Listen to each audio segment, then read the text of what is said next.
In this video, we will show you how to make a calendar in Google Sheets.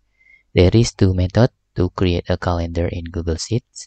Let's just using this cell with this cell to create a calendar.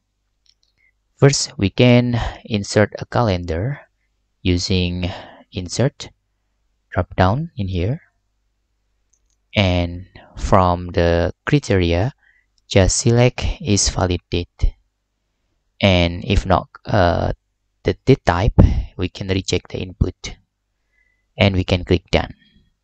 If we double click in here, it will option with to input the date, and if we try to type using not valid date, it will the reject. Okay, you can see there. Same with that, we can also create calendar using data and select data validations.